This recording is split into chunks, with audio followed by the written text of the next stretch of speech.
as well. That is Premium TV Ghana. For more updates, and then we discuss more. You can join the discussion here as well by sending your messages, and then you share as well. I'll be going for a quick commercial break. When I come back, we'll dive deep into the issue. Stick and stay.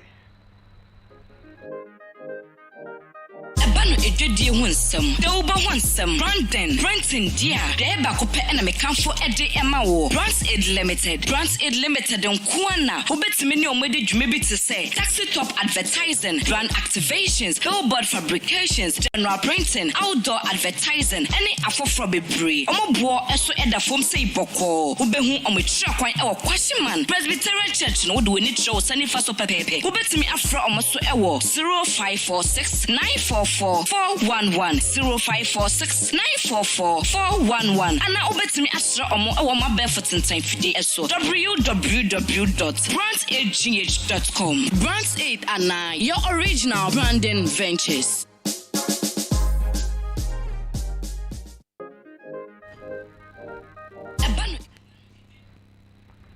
All right, welcome back once again. You're still watching Premium Express right here on Premium TV. Like I told you, we'll be discussing so many issues in Ghana, and then like we always do, we get you updated, informed, and then you know whatever that is happening in the country. My guests are seated.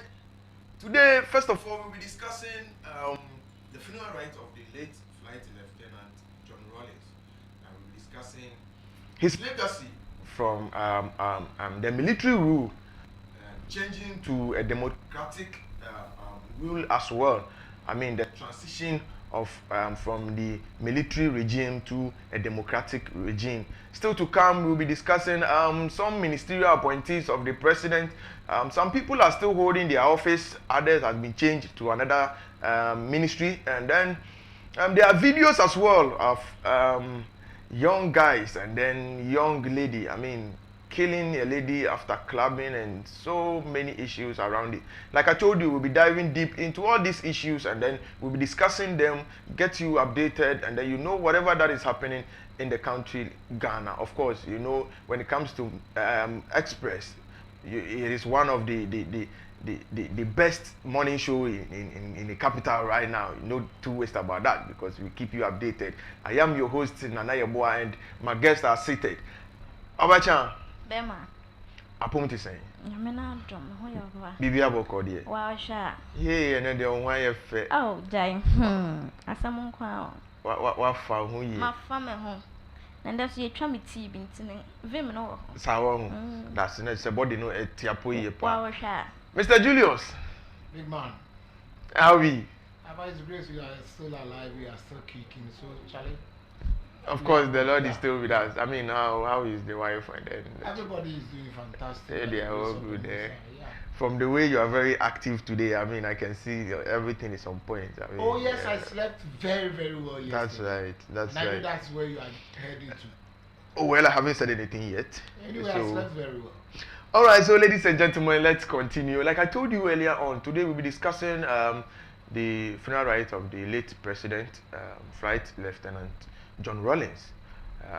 His legacy he left behind for at least the National Democratic Congress and to Ghana as a whole. Julius, how well do you know Rawlings? Late Rawlings, sorry. Well, first of all, let me say a very big good morning to our cherry viewers. And I think we thank them for their time, for their patience. They always make time for this show. That's right. We always bring them nothing but the best. And this morning we are bringing them a whole lot of, fantastic show. That's right. So to start with, I think I've known Rawlings when I was very young. Okay. The first time I saw Rawlings was in the, I think, 1992 general election, when he was contesting with the professor himself, Edubuahin. I think he came to Obrasford, so to speak. Okay. And that's when we were like, hey, now Junior Jesus. And I said it on the show before. It is through President Rawlings that I got a chance to see African legends like, Nelson Mandela of South Africa. When he came to Ghana in the year 1993. Through Rawlings, I was able to see the former U.S. President Bill Clinton, who also visited the nation Ghana in 1996. And I also happened to be blessed to see the Queen Elizabeth herself of Great Britain. That is somewhere in 1998 when he came to visit Ghana. Okay. So as I would say, so I've known Rawlings for helping us see all these legends, because normally we used to read about them or watch them on there. Yeah. But through Rawlings, I was able to see all these great legends, though some have passed on, the Nelson Mandela's and co. And I must say, through Rawlings, I was able to see how a World Cup looks like. that reminds me of the 1995 under-17, led by Coach Sam Ade the late, and Audi Saka, Stephen Appiah was also part of the team. Okay. They went all the way to Ecuador to win the World Cup. They brought it. Rawlings was with them in the Amo cars at the time, and they brought it to the Independence Square where we followed them, because at the time I was schooling at Ernest Bruce. Okay. It's at Adabraka, very closer to Circle. So normally what they do is that when Rawlings is coming, they will ask the students, go and stand by the roadside. Then you'll be holding this Ghana flag, they'll be waving. But as stubborn as we were, instead of standing by the roadside and waving the Ghana flag, we say, not this time, we will follow them to the Independence Square after everything. We know very well. So when you come back, you receive your canes. But because we are ready for it, we can go and waste all the time at the Independence Square. But I think it's a very nice experience. It's one of the longest serving presidents Ghana has ever had. That's right. You know what? Right from yesterday, I've been hearing this comparison. So when Atamils died, the atmosphere was different because the whole country was in a state of mourning here and there. But a lot have forgotten the fact that Atamils died as a sitting president. That's right. But we are talking about a Rawlings who has been out of power for over 20 years. I mean, a legend of that, for that matter. Oh yes, but he has been out of power for 20 years. Yeah. So yeah. what I said. And let us not forget that when Atamils died, there was nothing like COVID. So people can throng everywhere in their numbers here and there. But today, because of COVID, we are being restricted as to how and where we gather. As we speak this morning, we are told that the second variant is even more deadly than the first. That's right. Yes, so it's like we should admit the facts. One, Rawlings is a legend when it comes to Ghana politics. He is the brain, the mind behind the 1992 constitution that we've been using up to now. Yeah. So at least, had it not been the COVID, I think the, what do you call it? The State House wouldn't even occupy all of us.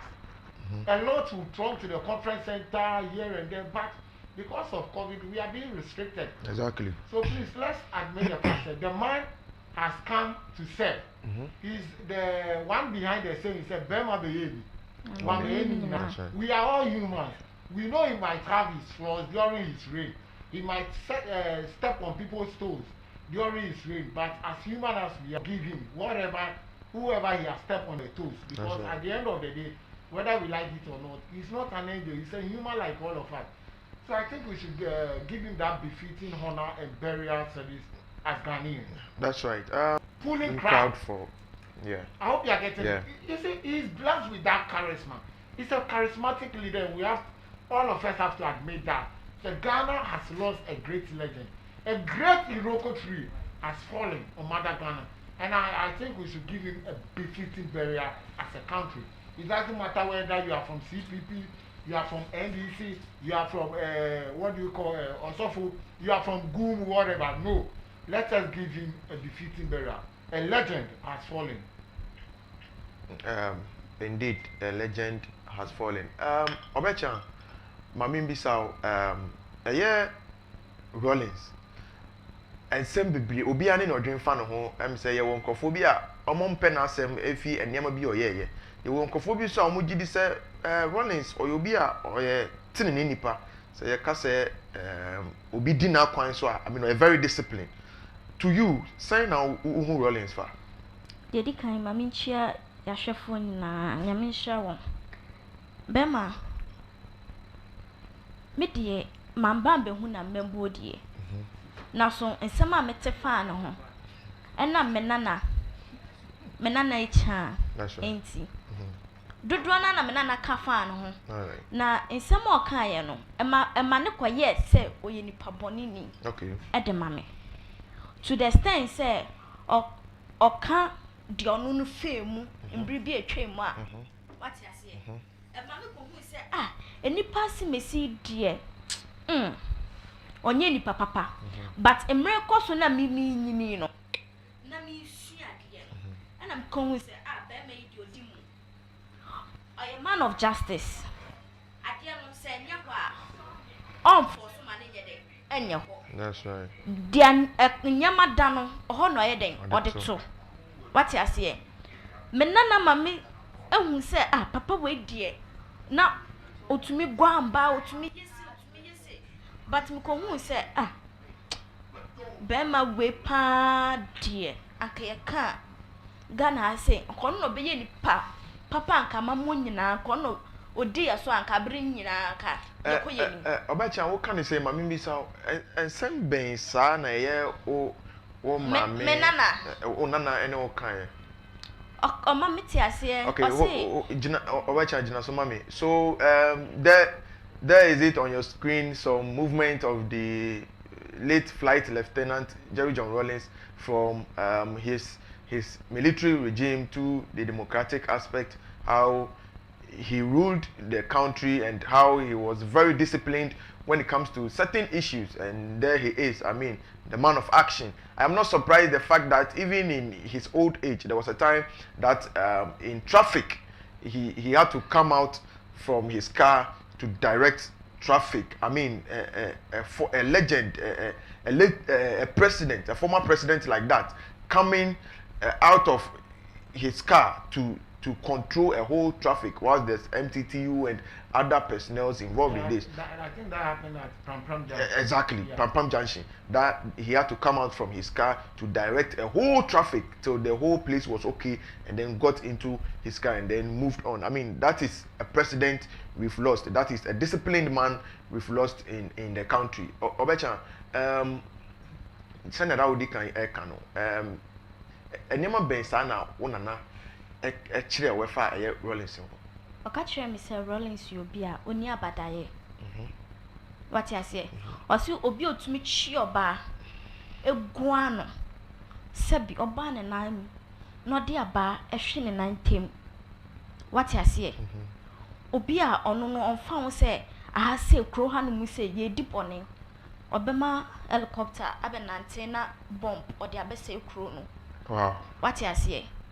Obia ono no so kasa munda 6 o'clock a enye de akofo adobeka say ye hye dem a ye mu bi still a yaso ye de aye nanti yo ono no ye chiwa bonte a ende eni wudi pa. What you say?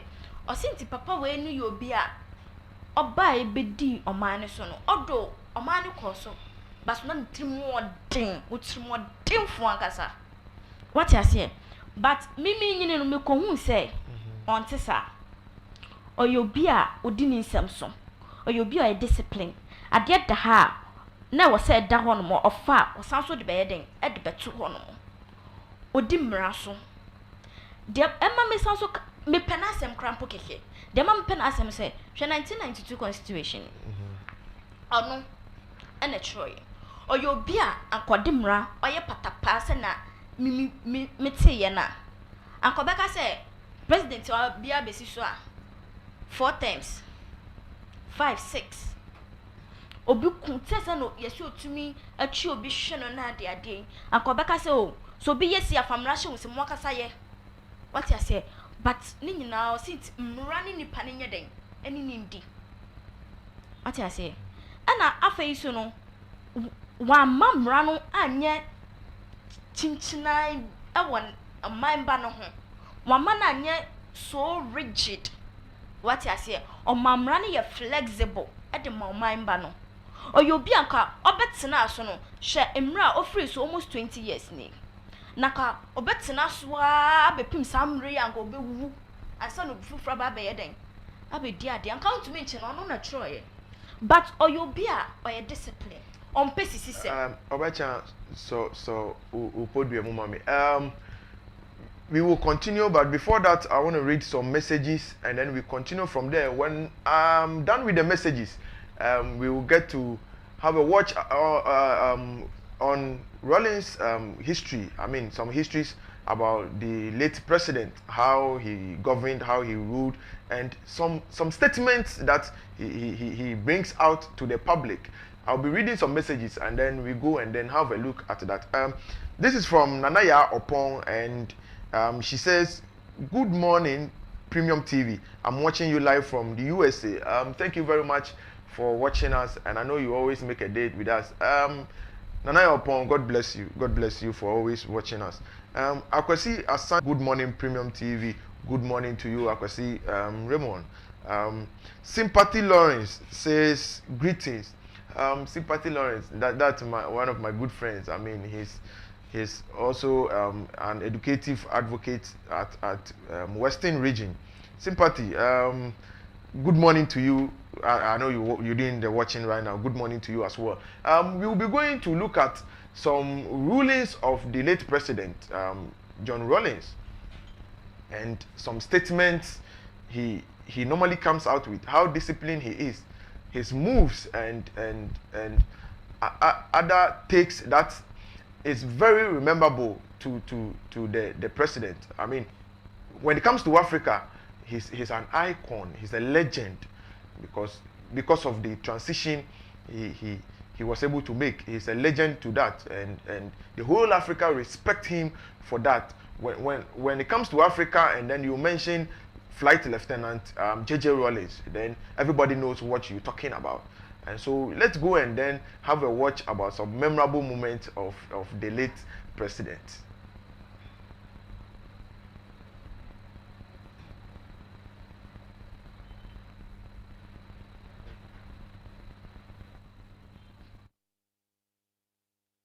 In 1969, and was commissioned a pilot officer. And because of his exceptional skill, he won the coveted Speedbird Trophy. The Speedbird Trophy went to Lieutenant J.J. Rawlings for being the best Air Force cadet of the flying training school.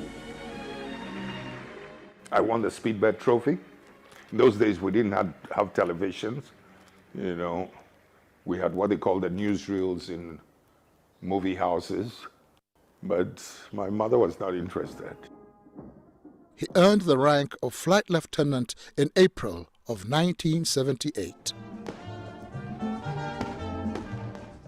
The early years of independence in Ghana were filled with great hope for the future, with the country's first president, Kwame Nkrumah's leadership, set to catapult Ghana into a new era.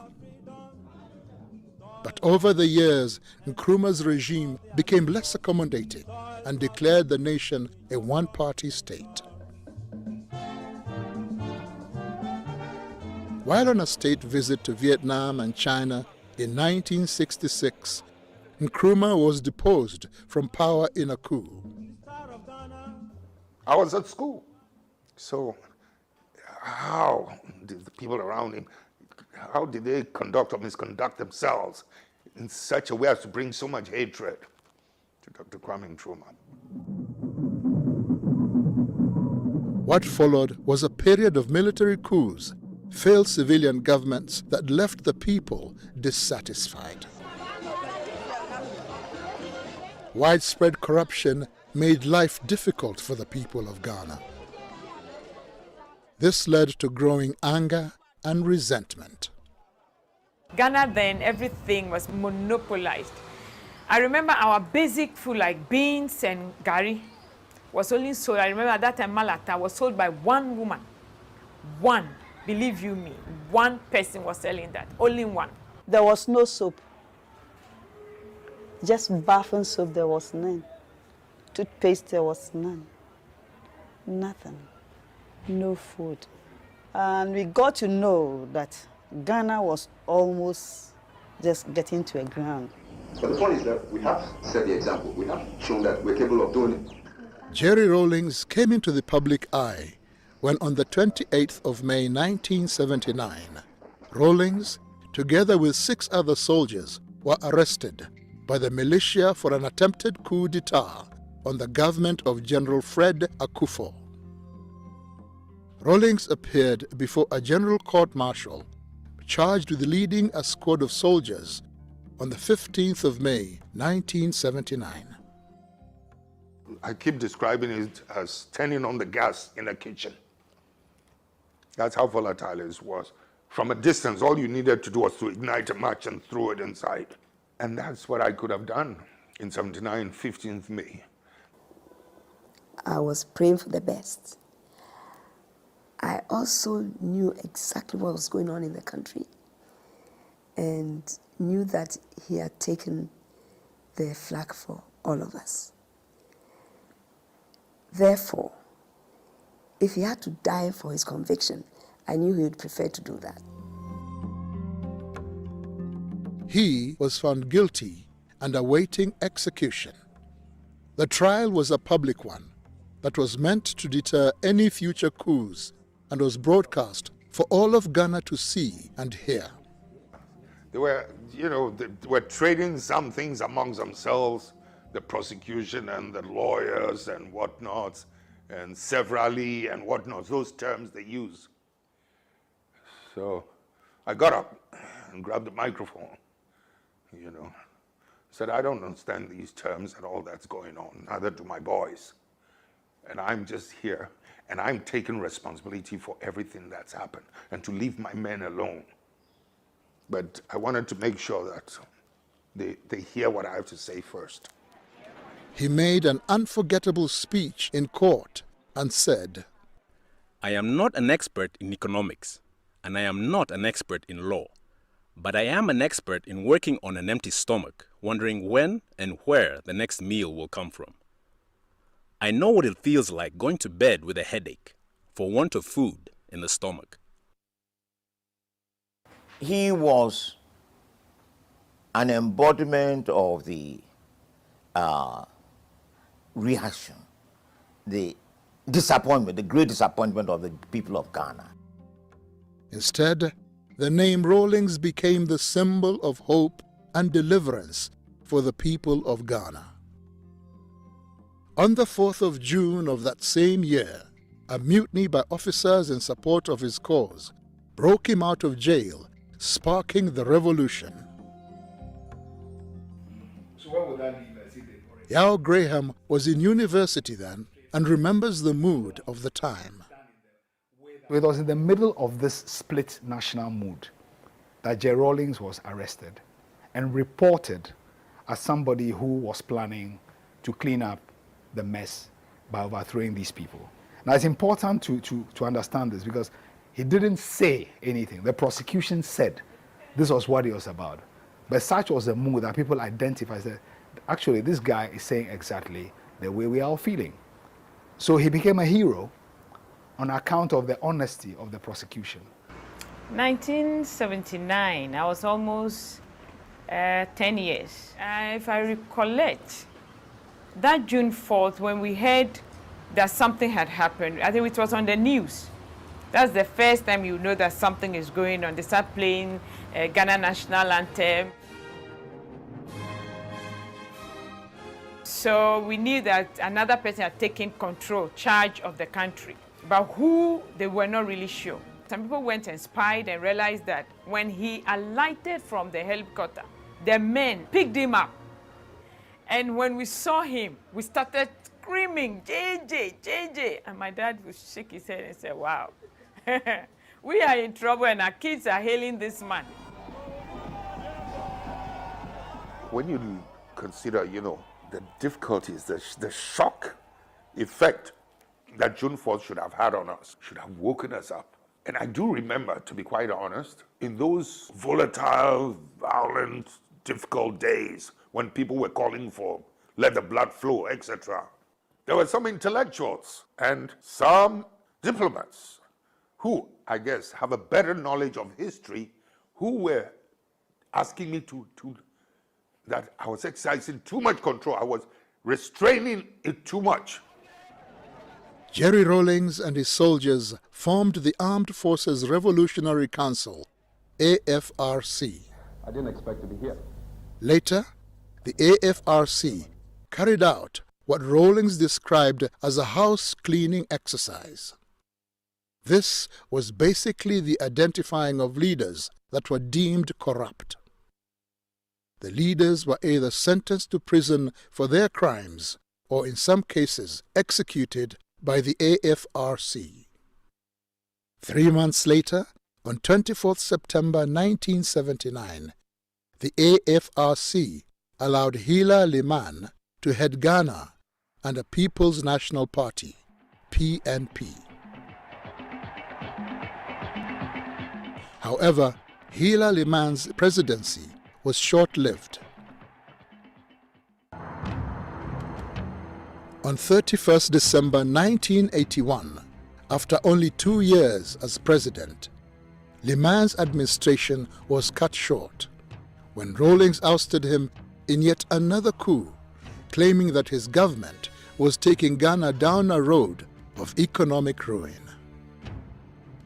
But it was his second coming, as we call it here, the 1981 coup d'etat, that then made him the figure that he is today. That was when people encountered him directly or indirectly. It was a fairly difficult period. The PNC is a government that is or should be run by the people. I ended up in office not because I wanted to be chairman, to be head of state, but it was just my passion to see justice done, my love of freedom. That's what puts me always in this position, or put me in this position. Rawlings' government was called the Provisional National Defense Council, PNDC. PNDC was made up of both civilians and soldiers. The government set about to restore the nation's pride and infrastructure through hard work, determination, and mass inclusion. The politics of the country was being driven. All right, so that was some brief history about the late president, Jerry John Rawlings. I mean, you could experience from what you just saw that he's a man of discipline. And like one word I recall from a woman, she says that, I mean, when Rawlings was coming, they were all happy that yes, the president is coming, and the dad was like, we are in trouble and you are jubilating. You know, anytime he's coming around, even if you have no idea, you know that something has happened, and he wouldn't move to your area without anything happening. I recall one time my headmaster told me that when it comes to this president, I mean, he's a very wicked man. Yes, that was what I was told. And whenever he comes to your area, trust me, it's going to be deadly. When I say deadly, I mean there's something going to happen. Either there's going to be lashes, there's going to be beatings, or something like that. So the people hated him. But the truth of the matter growing up was that he never goes out without a reason. Before he goes out, it means there's a misconduct somewhere. There are people doing the wrong thing somewhere, and he needs to correct them. I quite remember there was a time that brought about the pricing issue. I mean, you cannot price, let's take it for example, tomatoes. When the price of tomatoes is 1 cedi, you cannot price it 2 cedis for yourself, as it is happening in Ghana now. And so when he gets to know that, let's say for example, KJTI, you are selling tomatoes for 2 cedis. I mean, the ladies there, you guys are dead. That is the president we're talking about. And he made the country Ghana today that we are in. I mean, there's a lot of history about Rawlings. If we'll be talking about it, I mean, we can't finish today. There's a lot. Julius, I mean, your final word to the late president, as he's laid in state now. Yeah, I think as we saw it in the video, he's a man of justice. That's right. You know what? Let me pick it from this angle. When the first incident of COVID came into Ghana, and the president announced there will be a lockdown, partial lockdown. That's right. We realized at that particular moment, immediately, prices of these sanitizers, you're trying to say, face masks, nose masks, even foodstuffs, even Gary Olonka, yes, which we know to be around 6 Ghana, jumped to somewhere around 20 Ghana. 20 Ghana, 30 Ghana. I mean, times 2. And that is what you can never see during Rawlings era. That's right. Because at the time, you know what? When you go to Accra, there is a place called Rawlings Park. So you ask yourself, why the name Rawlings Park? Yeah. At the time, they were selling, your friend said, black market. Things that you can get it 20 Ghana, you go there, they will give it to you at 50 or 60 Ghana. So it came down to the people and clear everybody there. So they have to reconstruct the place and make sure that whatever you are selling should be at the right price. This is the man we are talking about. Today, people are talking about Dubai, Circle Dubai, Circle Dubai. They don't know how come Circle is called Circle today. Because during Rawlings era, the mayor of Accra was Amankwa. Okay. Yes, Amankwa. You dare not, I repeat, you dare not drink common pure water and put it on the ground. Wow. I'm telling you, those who are watching can testify to that. Because immediately you put it down, they will just come for you to your friends. The military men will come for you and they will teach you a very nice lesson. Very nice one. In fact, I think sir, we have lost our identity as a country after the exit of Rawlings. And today, we have a ministry called, your friend is inner city, whatever, sanitation, yeah. Upon all that, look at what is happening in the country. There hasn't been But any Rawlings alone, without all these sanitation ministry, he made sure Accra was very neat, especially Circle. So as I said, this is the man we are talking about. Right from the video we heard, he said he didn't come into office just to rule, but he came for justice. That's right. Not justice for himself, but justice for you and I. That's what I'm saying. He might have his flaws as a human, because in searching for justice, you must step on others' toes. Because we will not pay quick money. And this is the man who said, no, I will not allow this injustice to continue.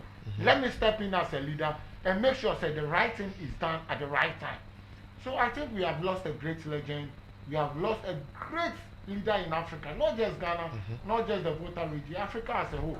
And I'm very sad, sir, as the longest president who has passed on, we could not have a single national holiday.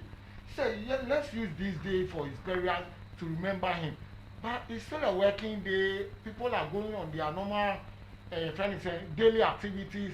I was watching sister television station before coming, and it's like some people are even asking, and then so it means it's like the education has not gone far, especially with us, the media. So this is what is happening. Unlike the Tamils era where he died, the whole country was in state of mourning. I think that you are talking about the one who brought in the democratic rule we are enjoying today. Yeah. And I think we should have at least, so there's a one holiday poor. So I'll down pay move for 3 days. Okay, out of the 3 days, the second day should be a national holiday. Everybody should give that respect to him. It's not easy from 79.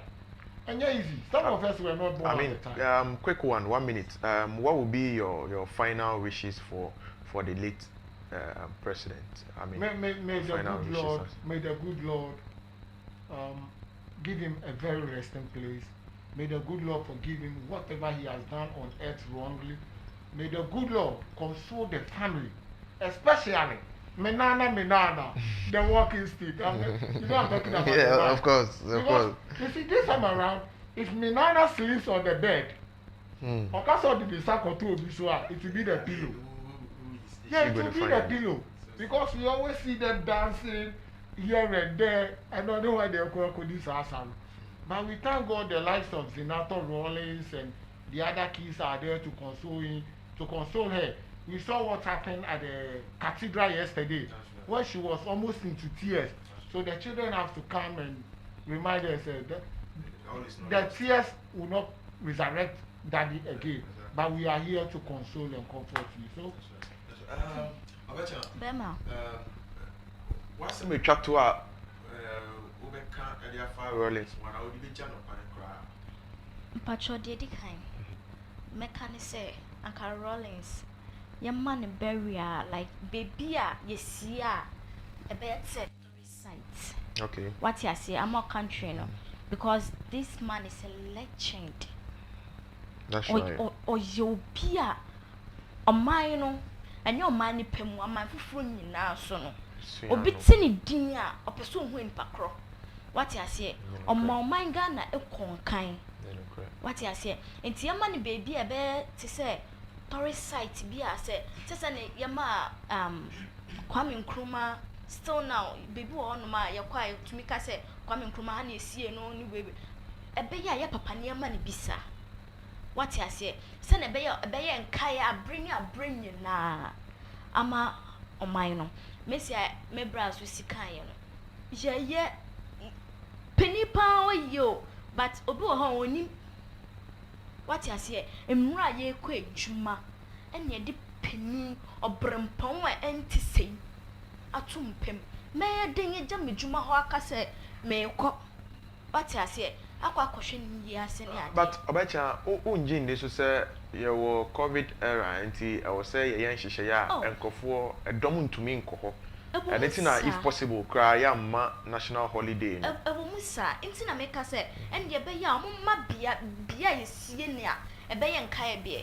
Because Edia may young one quam to me see and Wahana Macase, a hand must say a beer be a sea or brumpong a walk.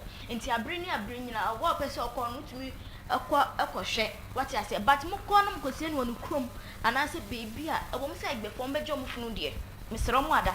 But a man so Obama, young can't handle me. Ye nim say, Omoji Wolfuno, and I want you a young shishaya, a that a year of mining term any editor say, or mine or Brimpombia Wua or your mine nipa, men can say diplomat, I mean, your mine idea. So, as to say, Omoji Mufana, let's leave that matter to the family and the country.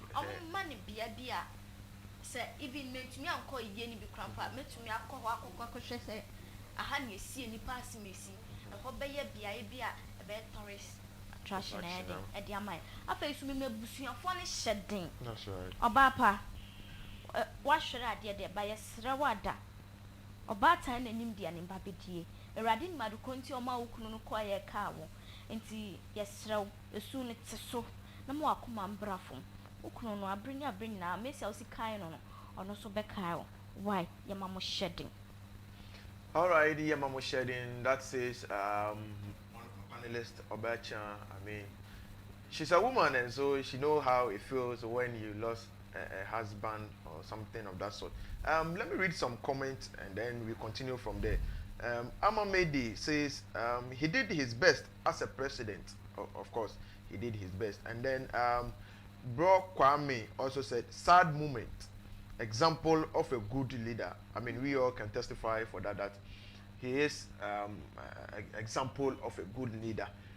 We will be going for a short commercial break, and then when we come back, we will be talking about two major issues. That is a lady that was murdered after clubbing with a guy.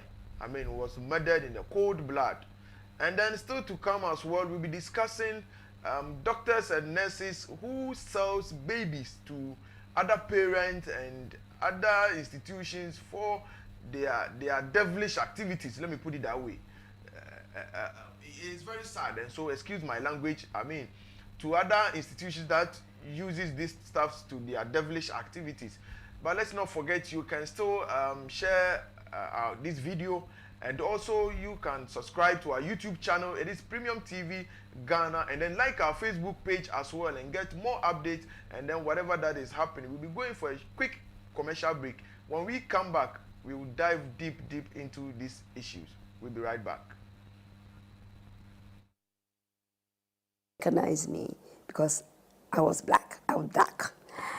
Because this lady was fair, and there were a lot of fair kids in the school, and she actually used to discriminate against between the fair and the dark ones.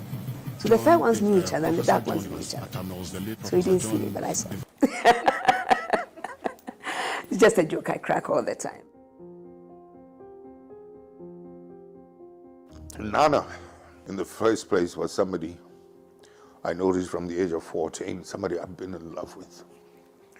It wasn't until about 5-6 years later that she would even allow me to hold her hands, type of thing. Oh, it took a long time.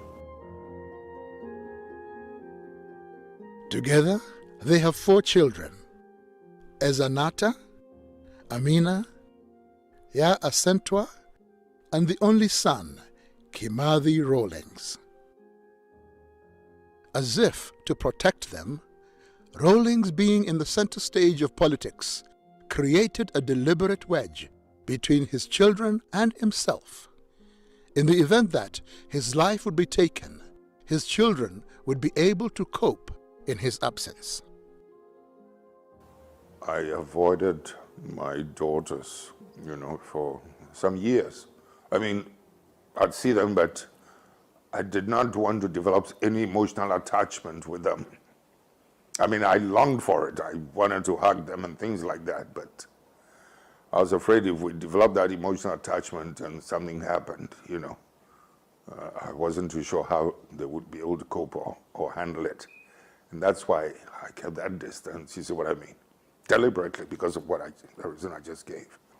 There was not a good balance in terms of family and work. So I had to be mother and father to them almost throughout their life till they were adults. Yeah. It wasn't easy.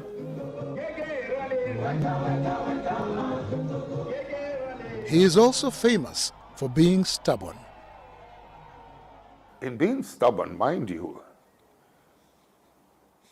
while I was in high office as chairman of the PNDC within the revolution or head of state,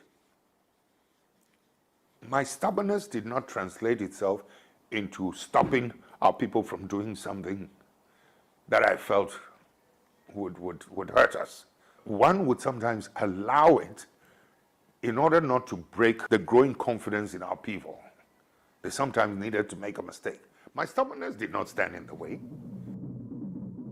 In the early 1990s, the African continent began to experience a new wave of political structure, the return of multi-party politics.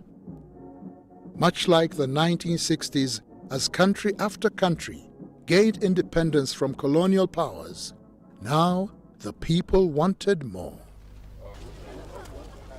Rawlings, always able to read the mood of the people, was quick to embrace it, changing his government from military to civilian. He did not fight against it, but he did say that though he personally did not believe in multi-party politics, but if that's what Ghanaians want, they would have it. So the constitution was written, and from 1992 to the present, we've had one of the most stable democracies in Africa. As required by the constitutional mandate, Rawlings' term of office ended in 2001 and was succeeded by John Kufuor, his main political rival. People like to make all kinds of claims about Rawlings, that he didn't want to hand over. Absolute rubbish. I will use this occasion to tell them something that they never imagined. Had we, any one of us, dared to suggest that we're going to stay on for one more day, we would have lost the complete support of the masses. Jerry Rawlings is not your typical serious military man. He can also humor a crowd. My colleague, ministers of state, honorable lecturers of the various faculties, your excellencies, distinguished ladies and gentlemen. I think I prefer the lady. I prefer the lady.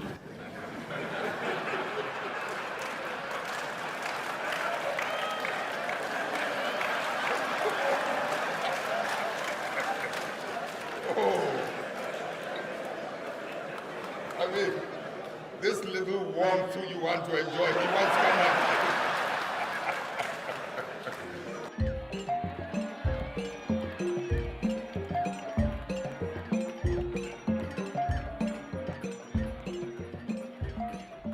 While he was president, Rawlings was able to use a grant of $50,000 from the Hunger Project cash prize he had won as seed money to sponsor the establishment of the University of Development Studies, a state-owned university, the first of its kind in the northern region of Ghana.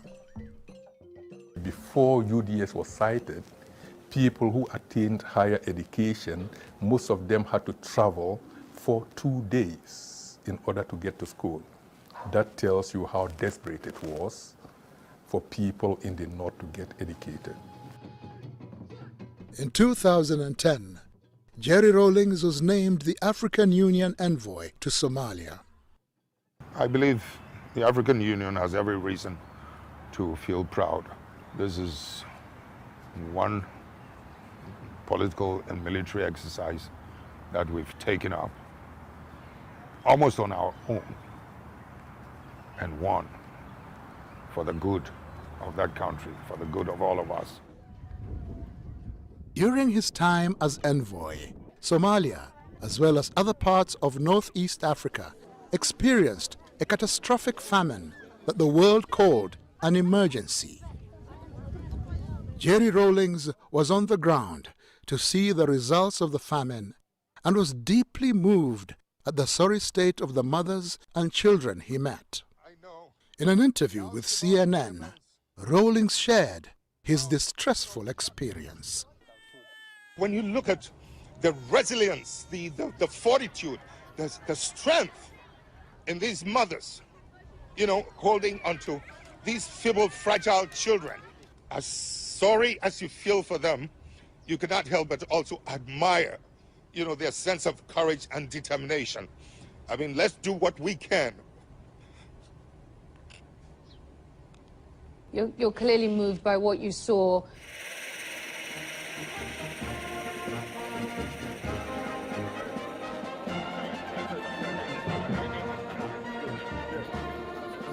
You may like him, you may not like him, you may agree with some of his methods, or you may not agree with some of his methods, but you cannot be in denial. You shouldn't be in denial because he's occupied a major part of the country's history. After 18 years in power, where you can say that actually, if you look at the sweep of Ghanaian history, Jerry Rawlings is the second most important ruler in Ghana's history after Kwame Nkrumah.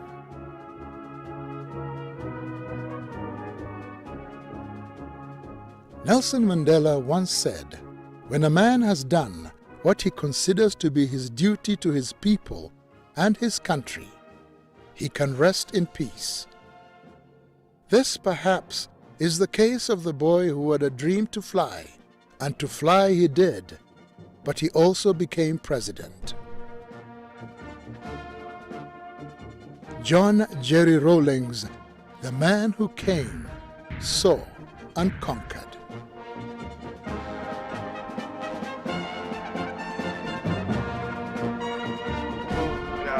That is the funeral of the late president. It's still ongoing. You just saw former president of the Republic of Ghana, His Excellency John Dramani Mahama. He was there as well to pay his last tribute to, let me put it this way, to his boss. Of course, his boss. And then former president John Agyekum Kufuor was also there to pay his last tribute to the late president. I mean, there are so many dignitaries there that they are still paying their last tribute to the late president before he's finally laid off. Let's continue. Our next topic we'll be discussing is I mean, very heady, but we have to do it because we are doing the work of Mother Ghana. There are couple of nurses and doctors in the country that has taken it upon themselves that once you give birth, they take your baby and sell it. To them, they don't care what you went through for 9 months, the pains of delivery. I mean, financial situations you went through for 9 months before even coming to labor, they don't care about it. But for their selfish interest, they just come to you when you deliver, they take the baby, go and do whatever they have to do about it, go and sell it, and come and tell you that your baby is dead without not you seeing your baby or anything of that sort. God being so good, there were these undercovers that traced this issue. and they had a couple of people, they had some victims. That tells us that indeed the matter is very true, that there are doctors and there are nurses that are doing these diabolic acts. We'll be going to watch the video of how some people act in order to sell babies and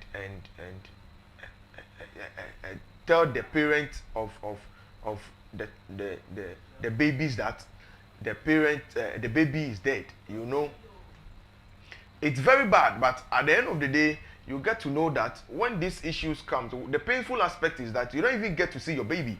But what happened is that they just come to tell you that your baby is dead, sign this, sign that, and then you are good to go without even you seeing your baby. And my question is, how do you sign a death certificate without you seeing your baby? Where is the baby? How did it come about? And are there not authorities checking babies? How does one take a baby from the hospital to another hospital? How do they meet and even conclude on it to have a baby? And you at home watching, and you that you want a baby from a hospital, how would you feel if you should give birth and then they come for your baby to another parent? I mean, let's think twice as a nation wherever we are acting. Let's go and watch the video and get to know some people that are victim of this issue. Let's go and watch the video. It's 7 a.m. on the morning of 31st December 2020, the last day of the year. As many people prepared to bid farewell to one year and welcome another, somewhere at the Tema General Hospital within the Tema metropolis, a baby was about seeing the last of his biological mother. In motion on that fateful day was the sale of a 1-month-old baby boy by an organized baby selling cartel. This syndicate is made up of several people, including doctors, nurses, and social welfare officers, among others, all of whom are entrusted with the responsibility of providing assistance to mothers and their newly born babies. Their operations had been on the radar of the Medical and Dental Council for a while, and today the council has teamed up with the officers from Economic and Organized Crime Office (EOCO) to foil one of such illegal transactions. The Connect, Leonard Able, an officer at the head office of the Department of Social Welfare, had already taken 10,000 Ghana cedis as a deposit for the baby, who he was selling at 28,000 Ghana cedis from a woman in need of a baby, not knowing she was an undercover officer with Yoko. The Joy News team was embedded in the operation and filmed from a distance as Mr. Able went to collect the baby and accompanied the female undercover officer to a vehicle. This was the point of arrest.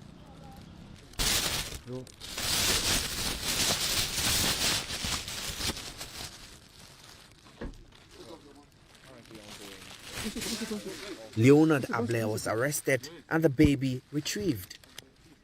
On-site interrogations revealed Mr. Able was not alone. His accomplices, a nurse only identified as Nancy, and the head of the social welfare at the hospital, also referred to as Auntie Doris, had heard of the arrest and immediately bolted. I've called her several times, but she's not picking up, so I'm phone calling. I don't know what to do. What is her name? What is her surname? There's a woman who left in the car, in the taxi. She left in the taxi? Yes. They gave money that I should go and pay the. Okay. So what's later. the evidence that you paid? Oh, so the woman said that. Which woman? Nancy said that she had done adoption before, and she said that she had somebody. She has a baby, an abandoned baby here. Doris said she had an abandoned baby here. You get me? So I should assist her in the baby is there. Somebody, if they have somebody. Not even a call from the medical director of the facility could get them to return. Can you come right away to my office? My general hospital, director's office. Yes. 1 hour's time. The entire morning went by with the arrested suspect pleading for mercy as he sent the team on a wild goose chase from one facility to the other in search of his other accomplices. Yes, but the way my name, my this thing, I beg you. Help me, I beg you. Help me. I'm asking. Can you go help me? They give you money. They give you money. Did you take any money? They gave money that I should go and pay the. The day ended with one arrest as the task force worked other leads to effect more arrests. For Joy News, Manuel. The joint team carried out investigations into the illegal activities between the periods of June to November 2020. As a result of these investigations, 2 medical doctors, 2 social workers, 4 nurses, 2 mothers, and 1 traditional birth attendant have been arrested so far and are on bail pending further investigations.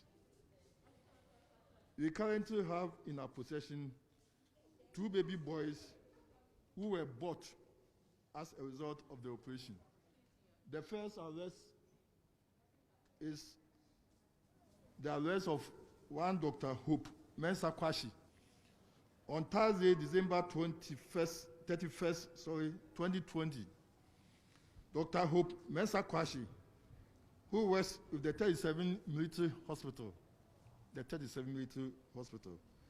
was arrested at his private health facility named Susan Clinic,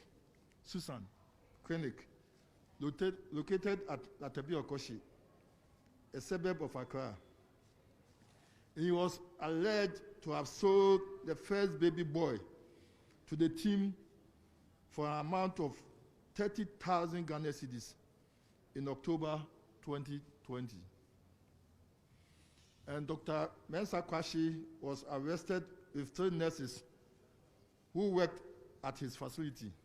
And the nurses are Sylvia Awuse, John Adole Efi, and Angelina Ametepe.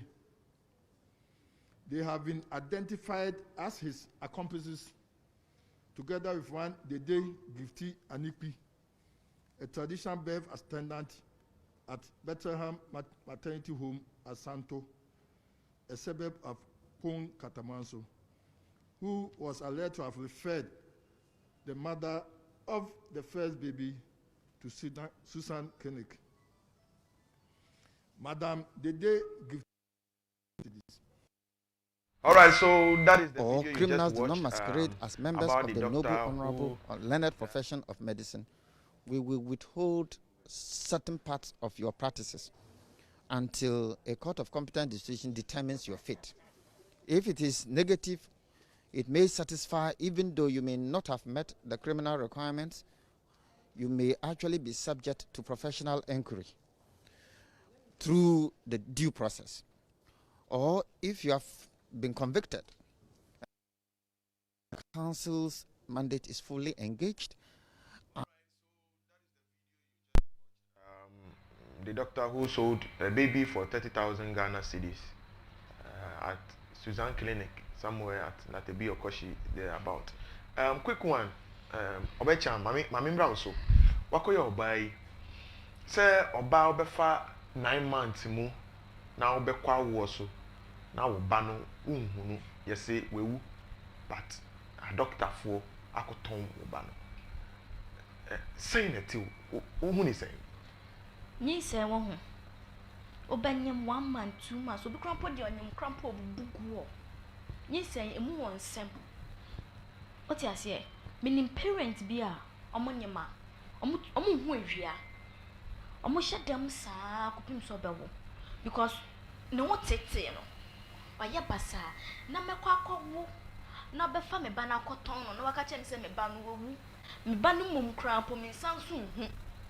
Den na wo pa kire no etie nipa ko akoton kwala no nipa ko no ni abadaye akora na akoton no o ton ye de ne kwa another country And I say or tena country nim.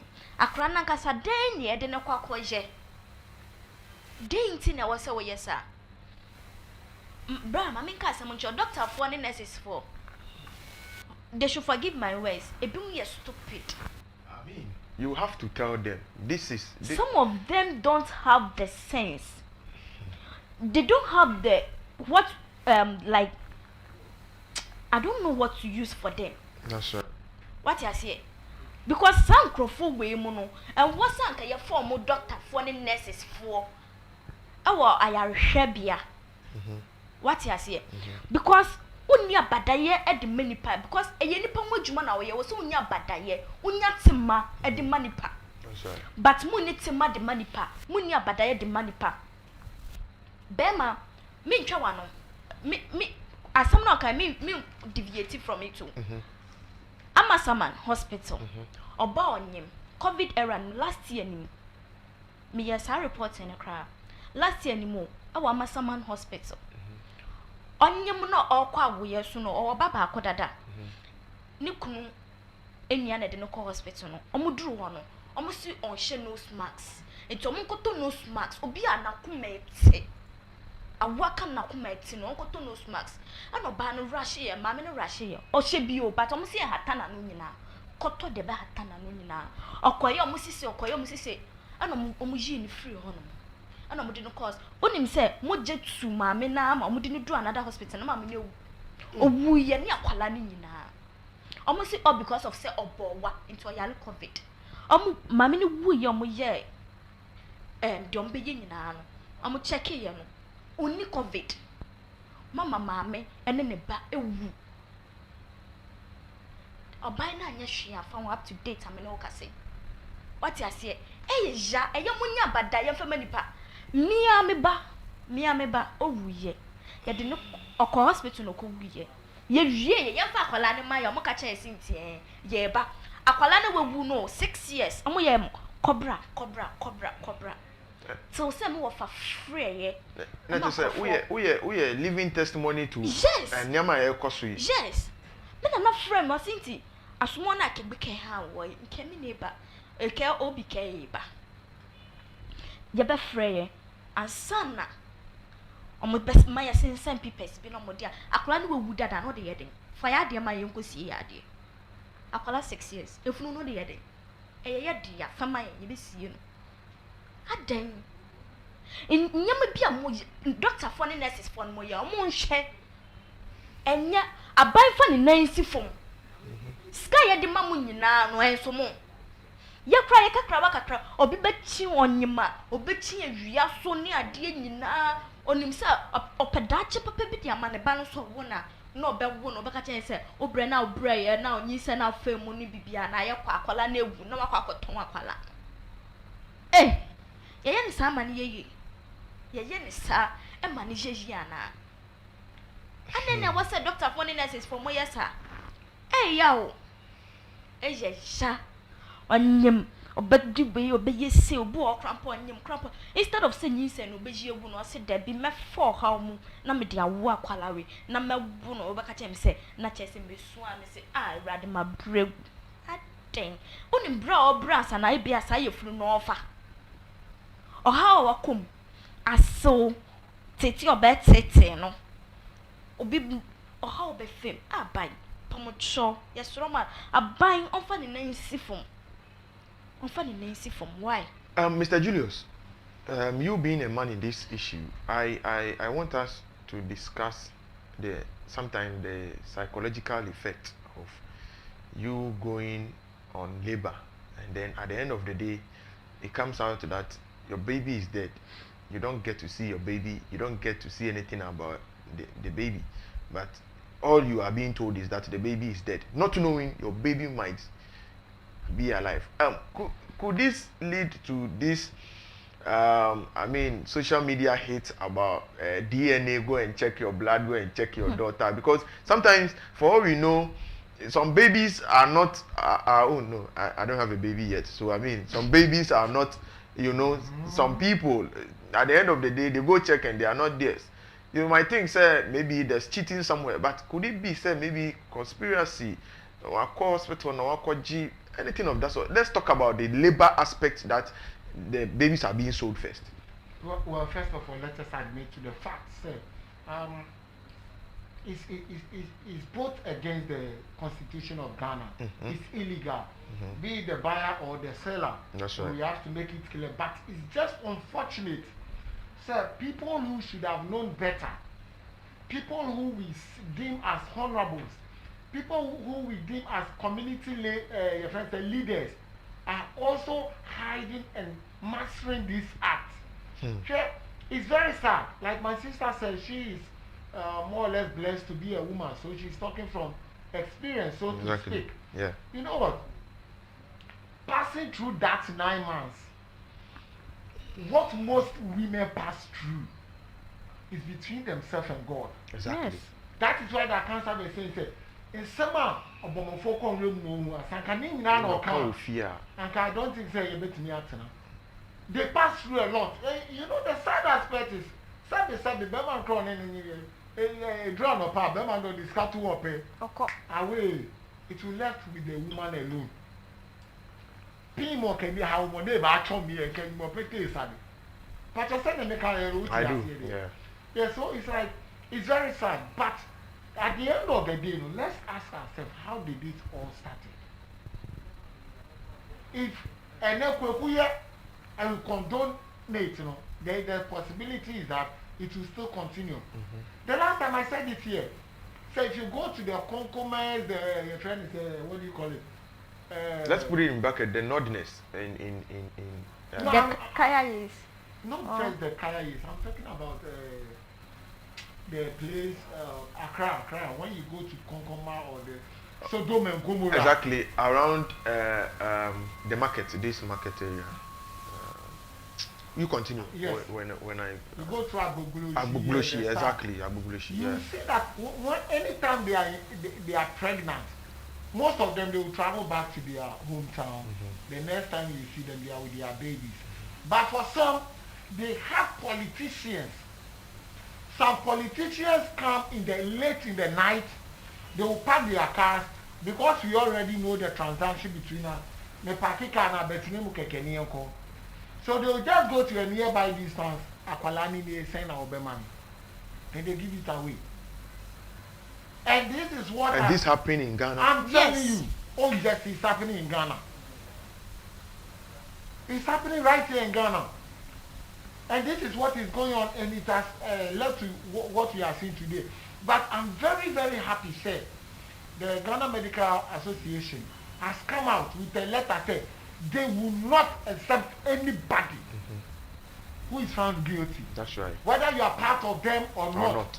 So far as you are part of that illegal and shambolic act, they will make sure they hand you over to the law. Because it's very sad. Sometimes it's true, sir, but you go out and people will look at you and I know you.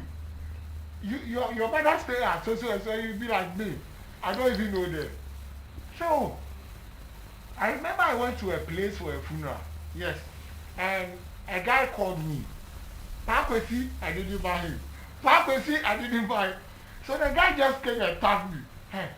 Now when I'm in sure and I asked the guy, do you know me? Just come one minute, they will be and I will be there. And I was like, please, do you know me? So the guy has to call another sister. And the sister came and was like, now that's a Pakwesi I didn't hold you. Now what's me consider that for Saturday?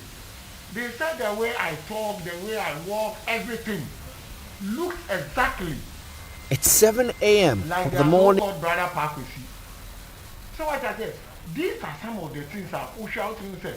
They'll sell the baby, not even to an outside country.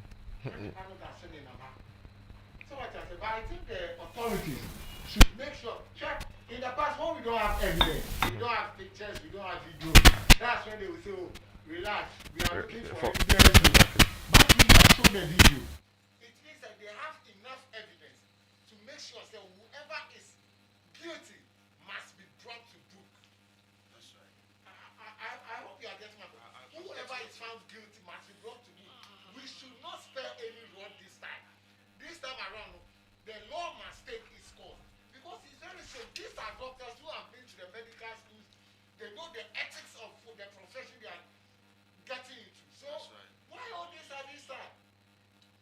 shame. It's a big shame to them because we go school, we see all this sickening in now the bad this shambolic app. So ask yourself, say, Central now will be 30,000 one. Ever go to say, let's ask ourselves, if the president of the Republic of Ghana and then you make on at that amount and can the benefit then grand and it's better to eat every day than to eat in a day. Well, you see, my problem is how on earth could you, a trained doctor, because I know it is never part of your ethics to even transfer a baby from one place to another. It is never part of your ethics unless you are given the authority or go ahead, and it should even be under some medical condition before you can be able to transfer a baby to one place. You get me? So how on earth would a doctor have the braveness? Could it be that trained well, or could it be greediness, or I don't get it. But what could this be? Master simple as ABC. No matter how professional, how well you are trained, yes, if you are mensa. I hope you are getting my point. I do. Even if they are trained well, there are still some greedy bastards in there who will not yield to the ethics of the profession. Let us all admit.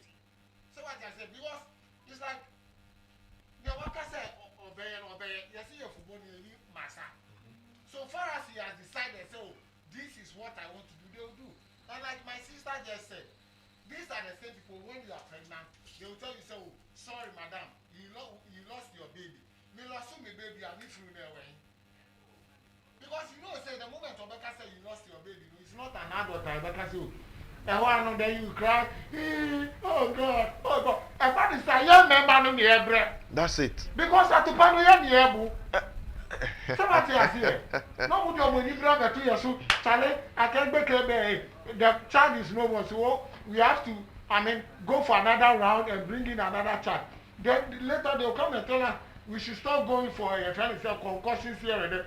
Why you are stealing our babies and you are selling them? Why won't we go for another round? Mm-hmm. So I think once the medical association has come out, the evidence is clear. We have the videos, we have the pictures, their names are popping out. So please, we are begging the authorities, sir, and more now they should make sure that whoever is responsible should be brought to book. That's right. Enough is enough. That's right. Enough is enough. Whoever is responsible should be brought to book. And I believe it is true and real that whoever is responsible should be brought to book. What do we call it? Apia, Ivy Apia, that is the communications director for Suhum Municipal. I know you're watching me right now. Greetings to you. After here, I'll give you a call. There's something you have to give to me. You haven't yet. From here, I will give you a call. This issue is very serious that a country as Ghana needs to take a critical look at it. The problem is, how are our doctors and nurses trained? What are the ethics given to them on the field? Should it be that they are being taught, so obi wo na se o he na se oni bia na unnim na afane bakomo obi ana? Ana say, could it be greediness? Say anibri, ana say, could it be say you are not being paid well? I want to know the problem of these doctors and nurses for them acting diabolically. This is a very serious issue because it has so many consequences, not only after birth, not only during birth, but afterwards. Because when you go and you are being told that your baby is dead, it gives you psychological effect at the first place. Secondly, between you and your spouse, sometimes it brings confusion because it might only be that might only be the child that you might have in your whole life. It's being stolen from you. Now your life, you don't give birth again. It becomes a problem between you and your spouse because, of course, in a marriage, there should be babies. That is the blessing. And where babies are being stolen, for that matter, you can't have it in a family. It becomes problem to the family. It might not be the spouse, but somebody somewhere doing dubious acts. I ask myself that Ghana Medical Service, what are they doing about this? What are the rules and regulations about this? I ask again that, so our hospitals in Ghana, are there not CCTV cameras? Are there not cameras all over? How, as a nation, what are we doing about this? The baby that might be sold and go and killed for rituals or something might become the next minister, the next president. Who knows? But you sit at the comfort of your office, organize, and then you take somebody's baby and go and sell it. I pray that the laws of Ghana deals with all these corporates. If not, God himself will judge you. Moving to our next topic for the day. It is also another issue. I mean, like I always told you that when it comes to Premium Express right here on Premium TV, we give you the best updates as to what is happening in the country Ghana. And trust me, this is another issue that is all over, but we happen to air it for you to see it first because you deserve to know what is happening in the country. There's a video that's circulating that there were two let me say two people in a relationship, a guy and a lady. In fact, they even went to a club to do their grinding and enjoyment and all those stuffs. Now, afterwards, and then it happened that the girl is dead. According to information, somebody bought phone for the lady, and the guy wasn't happy. At the end of the day, the lady was butchered like a goat. And it's, as you see on your screen, I mean, we'll be showing you the video, but you see, it is very bad. After clubbing all over, director, let me finish talking because I need to watch this myself. You know, after all this, you go and then murder the girl in cold blood. Let's watch the video. You continue. You get me? After enjoying like this in the club,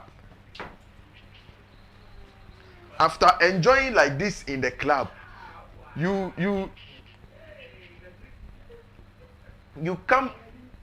come back and then you murder the girl. This is very, very bad. You see, I want the audio behind this very enjoyment. I want the audio behind this. Because this is, I mean, what is happening in Ghana? Smooching be what? What is really happening in Ghana? These are teens, I mean, in their 20s. These are ladies in their 20s. Very, very young guy and then a lady. Okay, so let's listen to.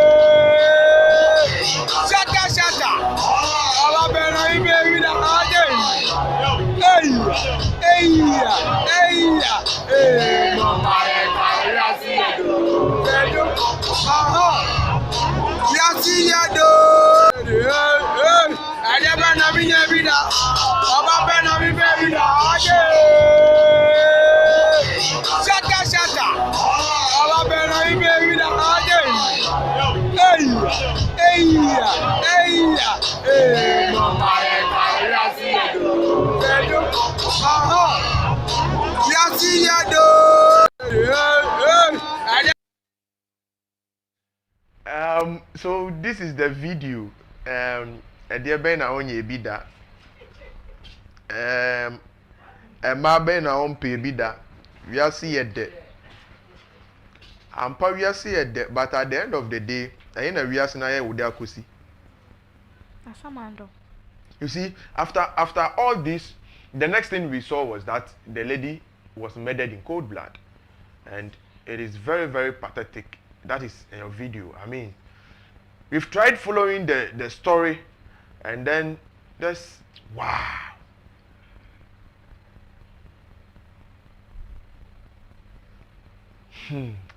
So that is the lady there. Right after the VRC do that is the lady there.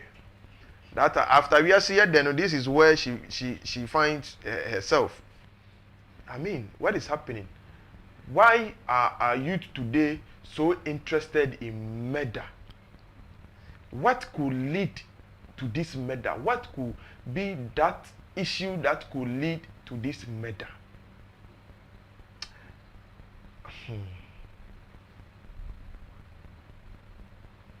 Ghana. This is very, very, very pathetic. Mr. Julius, 2 minutes. 2 minutes. Yeah. Let's talk about this video. I mean, after enjoying it in the club, the next thing we saw is that this lady is dead. Why is our youth nowadays interested in murder? What is the disease now? That our youth, the little misunderstanding, murder. The little thing that happened, murder. I mean, everything between a guy, a lady, a guy and a guy, a lady and a lady. The next thing you hear is murder case. What is happening? Let us all witness to the facts. The girls have they say it's an only one I'll no be able. The thing that sweets you most is what will take you to your grave. I'm happy the lady was saying, Mummy, okay, we are seeing do or doing. And you are seeing the other part. But also you are waiting and you are seeing. Let us not forget that this incident happened less than a week after Amabroni's issue. That's right. That is my problem. Yes. And what did you do? We were thinking, sir, these youth of today, these young girls will learn at least a little lesson from what happened to Amabroni. But what they told us is, if you are seeing there, if you are seeing there, because like my very good friend will say, it's better you chill and die than to die without chilling. But at the end of the day, on a more serious note, I think, sir, the youth of today, we are losing what our old people left for us. Because today it's like everybody is trying every possible means to make money. That's right. How on earth, if what we are hearing is the fact? I mean, you are dating 2 guys at a time, and there's a clash, so definitely it will create an amount of confusion. I hope you are getting it. Because this man says, okay, after all, say, and the other guys will come in. So it's like it will be a banter between 2 rivals. And definitely who suffers? When 2 elephants fight, who suffers? Is the ground. At the end of the day, if that is the case, let me take you off. So that a baby say be a major. I left some far one day. And then mommy you feel now me now unless what we now. So I think the youth of today have to be. I mean, they are too much in a rush. If you know that there are 3 guys in your life, choose the one you love. My own panel, men in the she, men in the Bibia. So a lady will be dating about 5 guys. Knowing very well that I love Kojo, but you make sure so baby Kwame Sika or baby Kofi Sika. Say na riba, yes Sikanibri Edo Wafa. Sikanibri Eda Wafa. That says Julius. Obacha, remember also. Uni Ugaya Koji weni na enko wie chire no. Adani owu ama wo. Eye bibi na oba no nye. Ana se edian pa na esi. Na edian ti na empo emma enansan mu emmema dodo fa ya mu desa.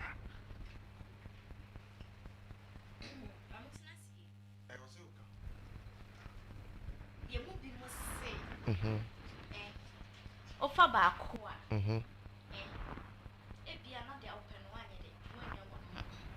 ebia no oni bi ono so na aye den ope what I say me fan say me bra Julius T many jena ho me pe no na so scanner Julius be hwe me no me oni bi enti the man say enyum sade a kwa me si ope me no be ma miska dia ene magye kwa misika na me dia ba ma Julius what I say because me pe Julius enti ende magye kwa misika na me dia support Julius ebia na Julius so ankwete ne ho asesa oni me ka say ebia oni adwuma na me boa no no me ba ma me mbremu ha obecha tete no mpenifo e ka se bi se oba ompewa onje usika enembre na ntesa me ba enembre no akoye se ompewo mu ma no onje usika ompewo mu wa no onje usika na adan na umpe oba no umpe be ma no na wo ji ne sika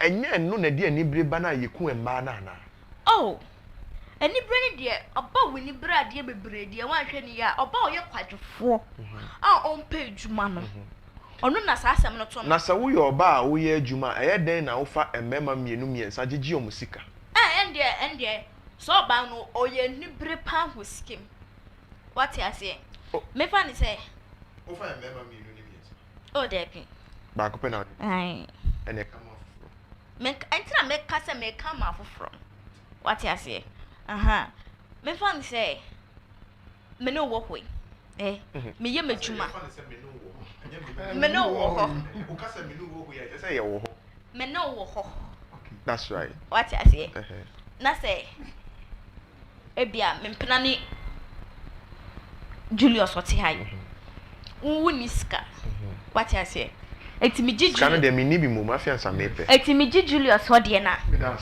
na me dey have support you okay meji so what I say that's right but Michael wo so na me pe what I say wo so no wan konya ho nti ase ne ade imsam so ba usikei ni ade ya unya ifa na ade fo nim se me nya adwuma ba onim se o ga we de me to bill man obetua echire na bon so ba no se na okoji be ma foforo na be ma no so wesika eni se na ne ase sade a anya nto anya ntua meku na aboye mienu nyina ebia nie what I say because ana afa so se me ye madwuma mpo a wo be ma no krampo ba wo so tumu se o ba o ye na adwuma enye misika na me be ma na ebe ma na ye ebia neni ba geme ho ana se we I was say ebia sakakra bi na menya krampo a me ye de me de man but wa onim se me ni girl na wo ho o ma misika na me ken Julius ene me so wo ho no mo Julius no emfa wo se me ye adwuma ma misika na later on wa be hu se Julius o me nchen a na oni Julius ba be ko o ma misika o san so ya de wo mpem o ya be ma mu what you say na o san so ni ba be ko den na wo pa kire no obecha ma me bisa wasem wo bisa me waka sika obeji de akohwe wo bi eno ho asem na waka no wadwene ensunsuanso a ebeba se we hu se wo gine sika e de akoma ofoforo a na me ka se ensunsuanso na ebeba e wo se wo be ma na me pa wo no wo tumi hu se obei wo dwen na bisa ho se ifa no nya ni sika wo onye adwuma ifa no nya ni sika wo enya ne maame na hwe no bebia waduru enya ne maame na hwe enya ne papa na hwe no ifa no nya ni sika wo what I say wo ma ni sika ni bi but ono no also to be o mana o eden otua it's later on akon so ni obi foforo o ha then na obeye o kwa akose ho no ho na o kwa akose no obeye de nyi sika ni bi aboa o eto oba no na wo so nya nkasa kire what I say oba me pe o ba otuman we ni nti no meni nje wo ho jai no ba no so nka cha say be ma se mi jai a ho na menya mi sika e ba ma ye dididi enti e ba ye ne den obecha hold on remember what was so but before that say video ni wo ho a meda video na yen koso ana yen hwe no I think some people are messaging me say omo person omo san hwe biem and so let's put it on the screen and then the people watch it for us. Yes, so there is it on your screen. Obecha to aso me enko what I say enti no wo be ma na wo ni bi no e wo so ni mi oba ne tena so ba scan unya we oh nipa ti mesu na so opeme ono de ni sika ye den emma me but wu ni bitin ma je na me de aye den me de abro o de oba ajai me ye adwuma de ahwe me mpese me no obi a be chewo what ase pese o ya me nko amedia na anti asa ye den aye adwuma but say no unya ne sa hu ye na akotwe sika ni wetwitwa oba no woma ne duboni no bogu no aye ni say we bisa hu say saso na say yanti wantuma na eja wo na wo na anti a wo de ba koya oba foforo because e bia wo mbo akonma unya ade so sanso bompem what ase umbo akonma unya ade wo mpem umma oba no krampo de nya say edini say wo mpena edini say ne boy ni girl ni asa. Julius, let's quick one. Let's take a close look at the security aspect of this issue, Meda case issue. I mean, let me hold on with the security one. Let's come out with our culture, our tradition, how we are trained. I don't think those days we are being trained to come out with knives, guns, and other stuffs. But of late, the little misunderstanding, you see the small guys and the ladies coming out with ammunitions. I mean, would you blame how they are being trained or even the effect of social media? I think let us admit the fact that both the social media and technology-wise, we are falling back from our normal or used known culture as Ghanaians. Okay. Now, I always believe in what the Asantis have to say. When we were very, very young, we used to learn from the elderly. Okay. That was why in the past, crime rate, I'm Robert Dini, Yaboni too, maybe I call you Bisika. But to say two people in a relationship, meddling, come on, you don't hear of all this. But when just last year or 2 years ago, we heard of DDMA, Shatter and Stoneboy. They all went to the venue with ammunition, weapons, so to speak. They said, though you say I suspend them, but legally, what has the police done about it?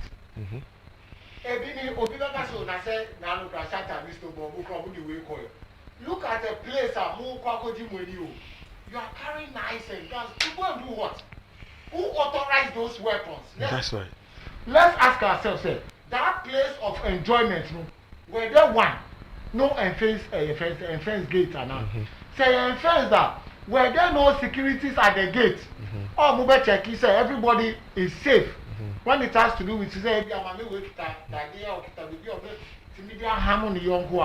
Julio, hold on. Producer, please try put the picture also on the screen so that the audience will get to see the picture before the video as well.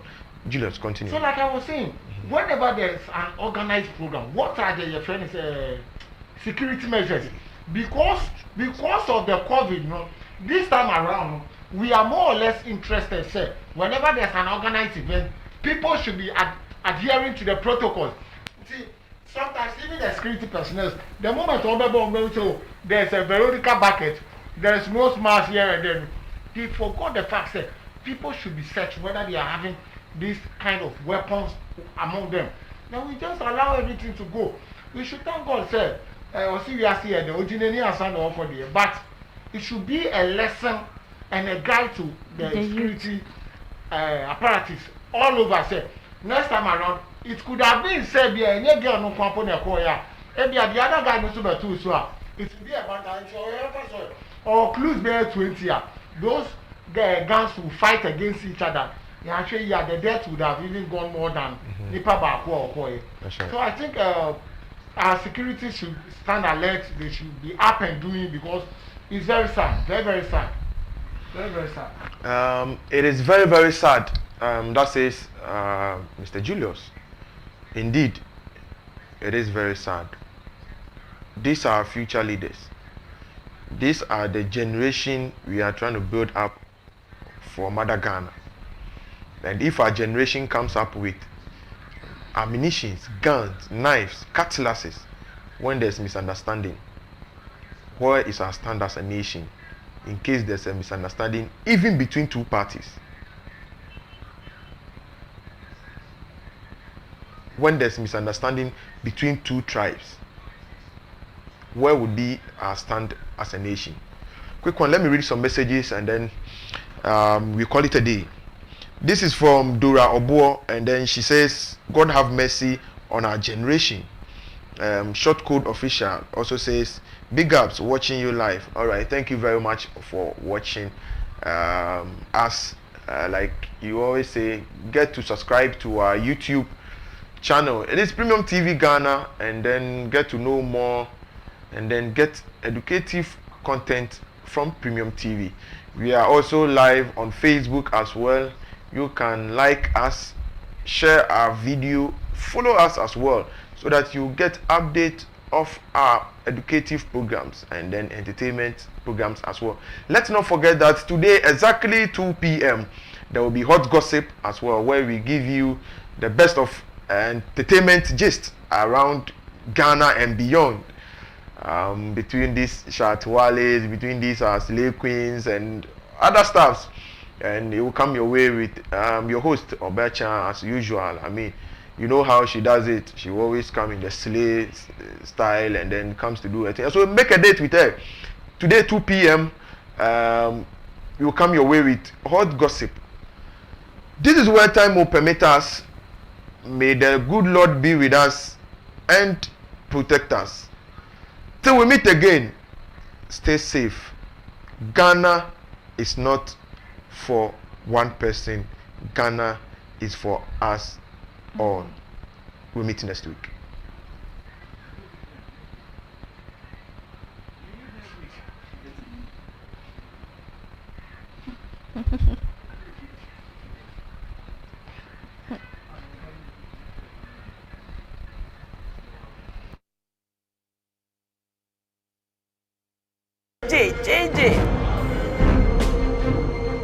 That a coup will not succeed if the atmosphere, the climate is not calling for it. He told Ghanaians, I have hard work for you.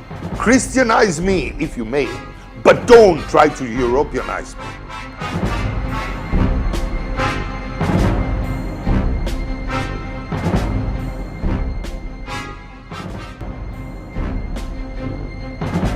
In June 1979, Ghana was at a crossroad. Another military coup was at hand. A young Air Force pilot who a few weeks before had been court-martialed and was awaiting execution was broken out of jail by his colleagues to lead what would be later known as the June 4th Revolution.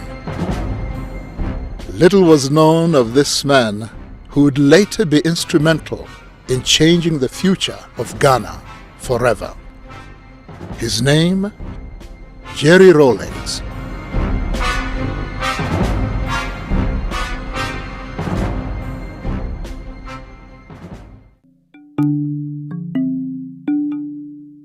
Jerry Rawlings was born in Accra, Ghana, on the 22nd of June 1947 to his mother Victoria Abok-Chui and his Scottish father James Ramsey. He attended Ghana's prestigious Achimota School. An elite school at the time, Achimota was founded on the principle of providing African students with the British model of a public education. The school boasts of an impressive alumni, with Ghana's first president Kwame Nkrumah, Gambia's Sadawada Jawara, and Zimbabwe's president Robert Mugabe, all being former students at different times in the school's history. I must say that it probably was one of the finest times of my life. You know, Achimota School. It's a place to be proud of. I noticed him, yes, because he was very visible and bullied us even though we were in the same class. Not in a very bad way, but you know, bullying is bullying. And so you can't help but notice him. But I never thought that we'll come this far. By collective effort, that the nation's problems can be solved. Before his fame as a revolutionary, Jerry Rawlings was unknown to most of Ghana. In March 1968, He began his training as a pilot officer. I've wanted to fly from the age of 6. Honest. I was standing next to my mother, in a compound house when the young men also in the house, asked me what I'd like to be when I grew up. And I said, I'd like to be a pilot. And bang, my mother slapped me on the back. Oh, yes, yes. You'll be a doctor. You'll be a scientist. I mean, the whole house, the compound became quiet, shocked at what had just happened. I never gave up my dream. He graduated in January 1969 and was commissioned a pilot officer. And because of his exceptional skill, he won the coveted Speedbird Trophy. The Speedbird Trophy went to Lieutenant J.J. Rawlings for being the best Air Force cadet of the flying training school. I won the Speedbird Trophy. In those days, we didn't have televisions. We had what they call the newsreels in movie houses. But my mother was not interested. He earned the rank of flight lieutenant in April of 1978. The early years of independence in Ghana were filled with great hope for the future, with the country's first president, Kwame Nkrumah's leadership, set to catapult Ghana into a new era. But over the years, Nkrumah's regime became less accommodating and declared the nation a one-party state. While on a state visit to Vietnam and China in 1966, Nkrumah was deposed from power in a coup. I was at school. So how did the people around him, how did they conduct or misconduct themselves in such a way as to bring so much hatred to Dr. Kwame Nkrumah? What followed was a period of military coups, failed civilian governments that left the people dissatisfied. Widespread corruption made life difficult for the people of Ghana. This led to growing anger and resentment. Ghana then, everything was monopolized. I remember our basic food like beans and gari was only sold. I remember at that time Malata was sold by one woman. One, believe you me, one person was selling that, only one. There was no soap. Just bath and soap, there was none. Toothpaste, there was none. Nothing. No food. And we got to know that Ghana was almost just getting to a ground.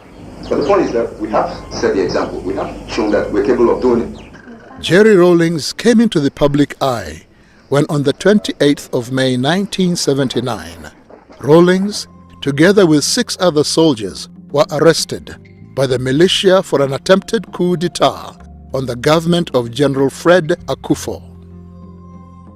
Rawlings appeared before a general court-martial charged with leading a squad of soldiers on the 15th of May 1979.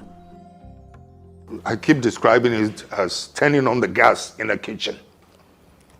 That's how volatile it was. From a distance, all you needed to do was to ignite a match and throw it inside. And that's what I could have done in 79, 15th May. I was praying for the best. I also knew exactly what was going on in the country and knew that he had taken the flag for all of us. Therefore, if he had to die for his conviction, I knew he would prefer to do that.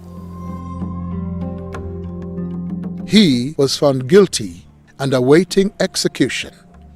The trial was a public one that was meant to deter any future coups and was broadcast for all of. They were, they were trading some things amongst themselves, the prosecution and the lawyers and whatnot, and severally and whatnot, those terms they use. So I got up and grabbed the microphone, you know. Said, I don't understand these terms and all that's going on, neither do my boys. And I'm just here, and I'm taking responsibility for everything that's happened, and to leave my men alone. But I wanted to make sure that they hear what I have to say first. He made an unforgettable speech in court and said, I am not an expert in economics, and I am not an expert in law, but I am an expert in working on an empty stomach, wondering when and where the next meal will come from. I know what it feels like going to bed with a headache for want of food in the stomach. He was an embodiment of the reaction, the disappointment, the great disappointment of the people of Ghana. Instead, the name Rawlings became the symbol of hope and deliverance for the people of Ghana.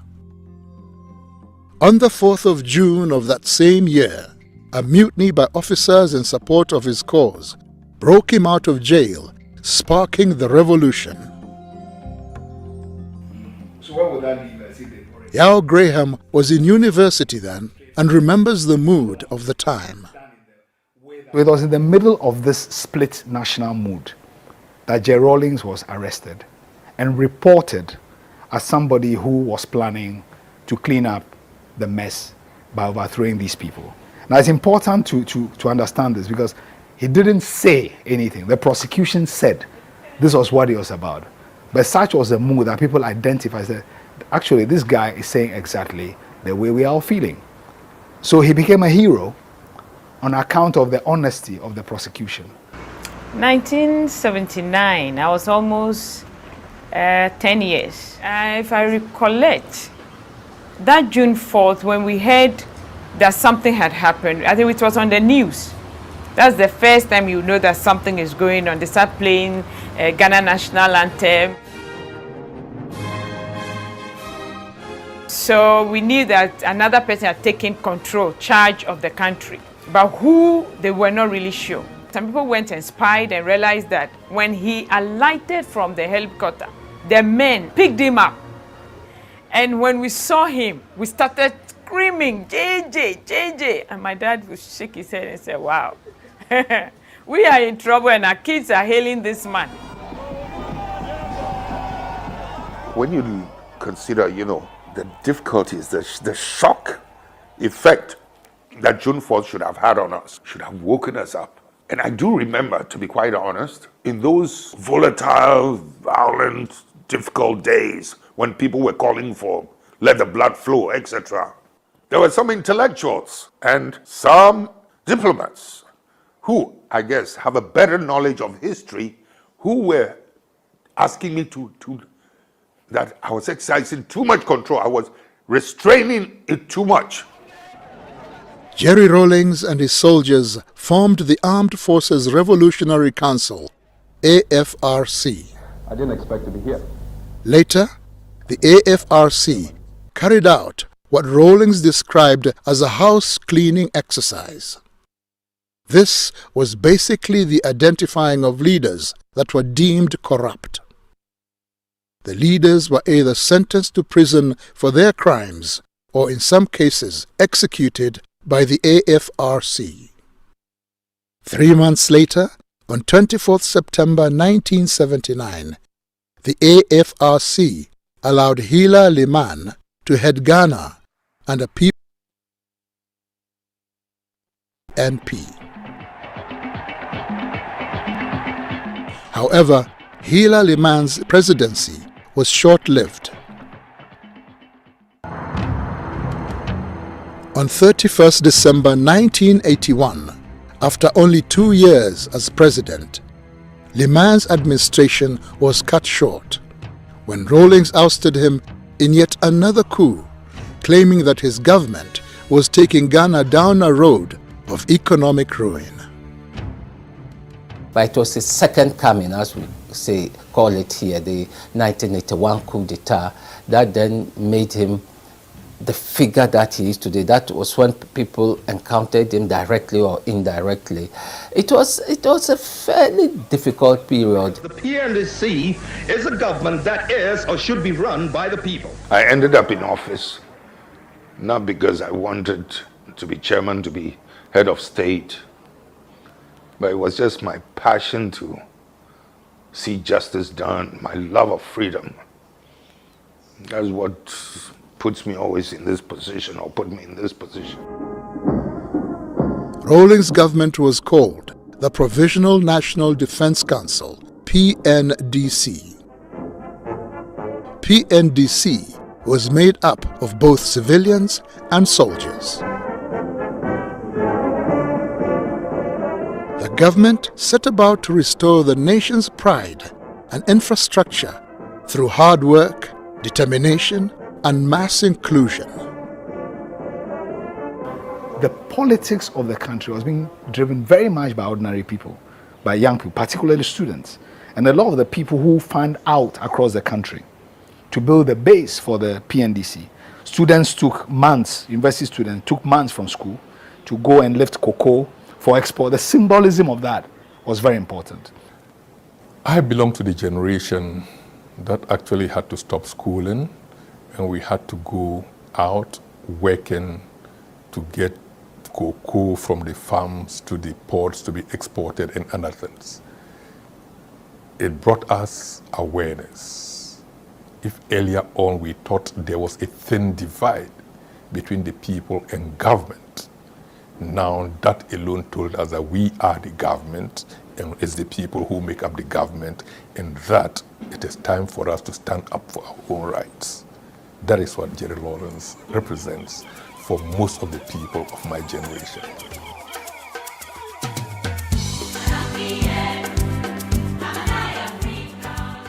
A hands-on leader, Rawlings ensured the rebuilding of Ghana would be shared by all. Soldier and civilian took part, with no task too big or too small.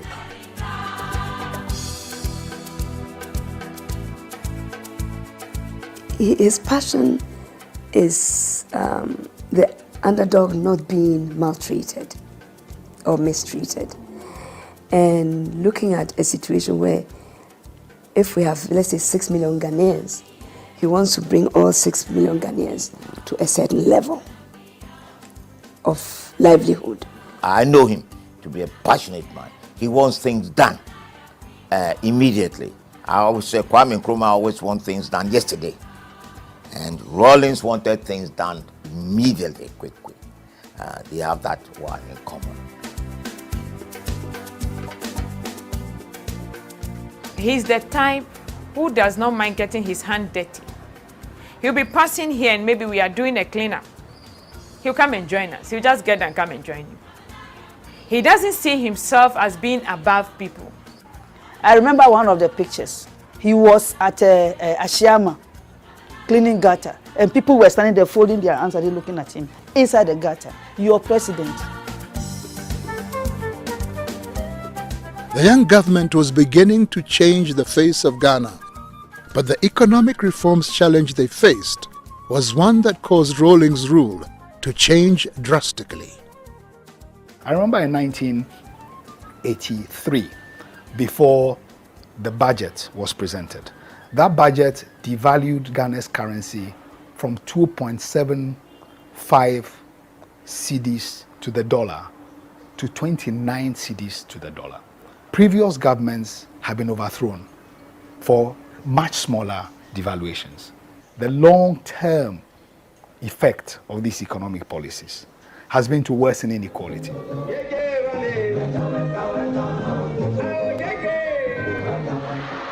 Rawlings' government's response to its critics was to clamp down on opposition. The media in particular was hit hard. Haruna Atta, a journalist, shares his experience. Those were what one would describe as the bad old days when journalists were under siege, sort of.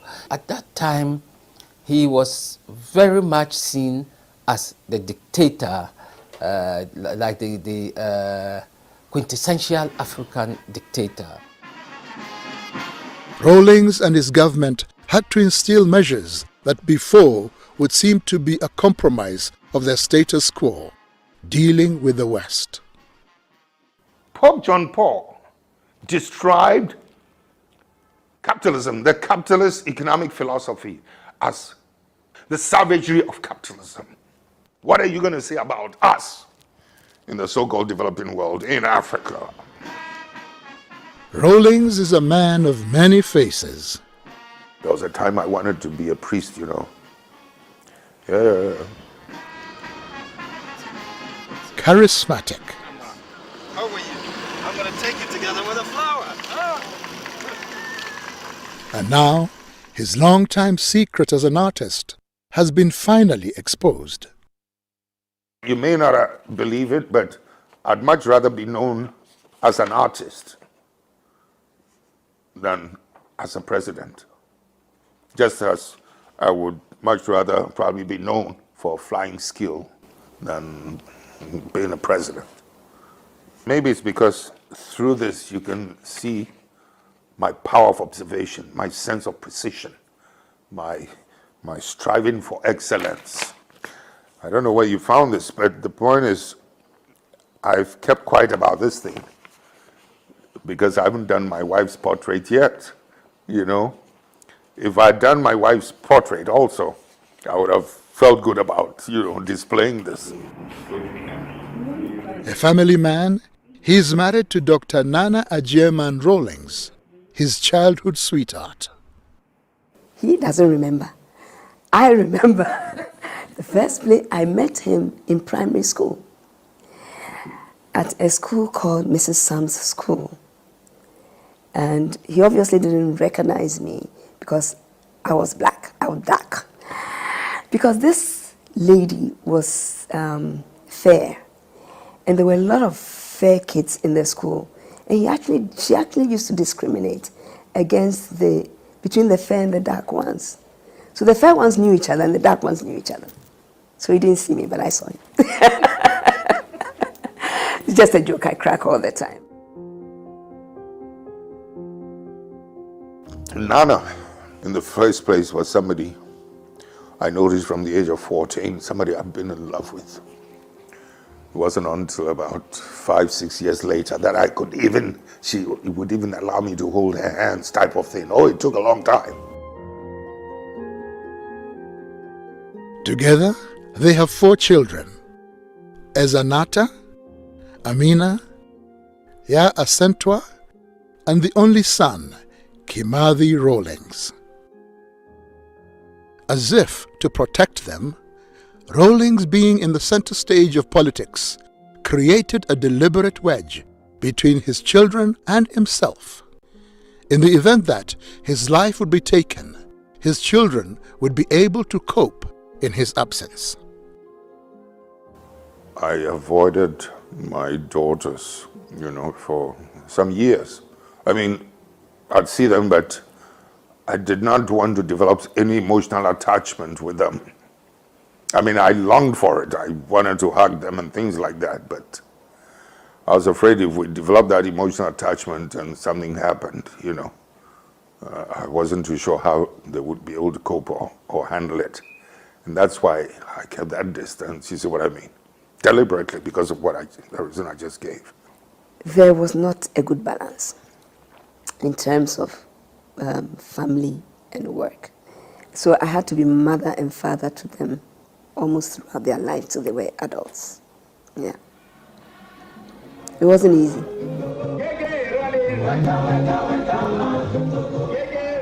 He is also famous for being stubborn. In being stubborn, mind you, while I was in high office as chairman of the PNDC within the revolution or head of state, my stubbornness did not translate itself into stopping our people from doing something that I felt would hurt us. One would sometimes allow it in order not to break the growing confidence in our people. They sometimes needed to make a mistake. My stubbornness did not stand in the way.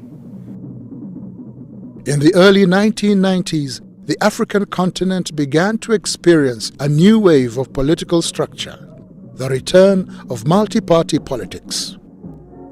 Much like the 1960s, as country after country gained independence from colonial powers, now the people wanted more.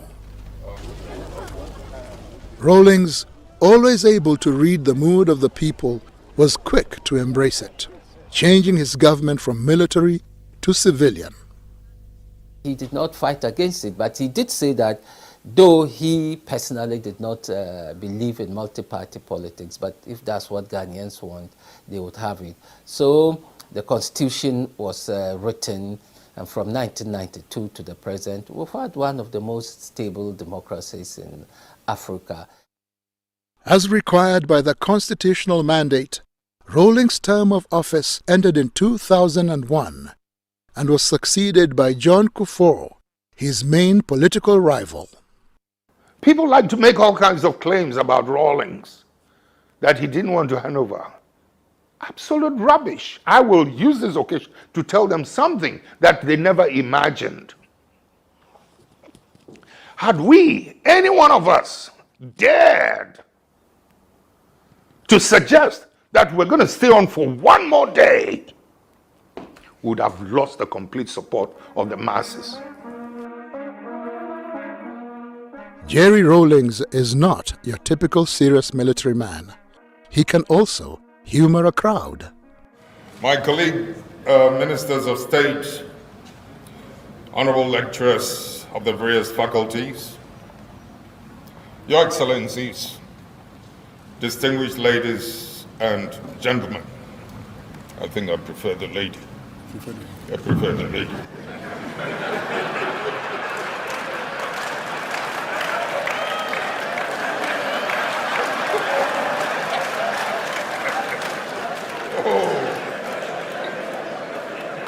I mean, this little warmth who you want to enjoy, he wants to come and...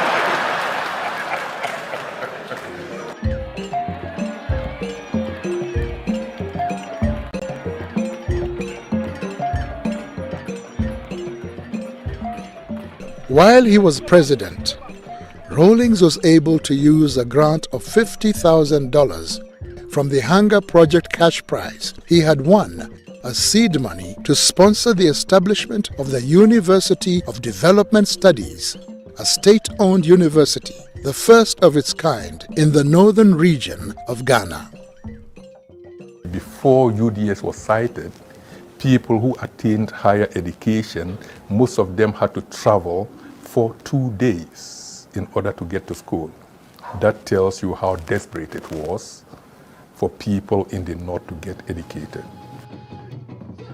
In 2010, Jerry Rawlings was named the African Union envoy to Somalia. I believe the African Union has every reason to feel proud. This is one political and military exercise that we've taken up almost on our own and won of that country for the good of all of us. During his time as envoy, Somalia, as well as other parts of Northeast Africa, experienced a catastrophic famine that the world called an emergency. Jerry Rawlings was on the ground to see the results of the famine and was deeply moved at the sorry state of the mothers and children he met. In an interview with CNN, Rawlings shared his distressful experience.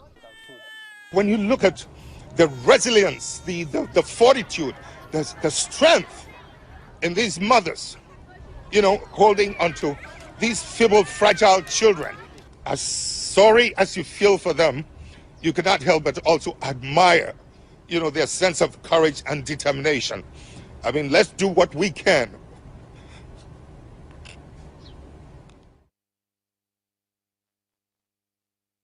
And they mentioned a certain amount, which I have in my account. I knew I couldn't have got that money in my account after an election.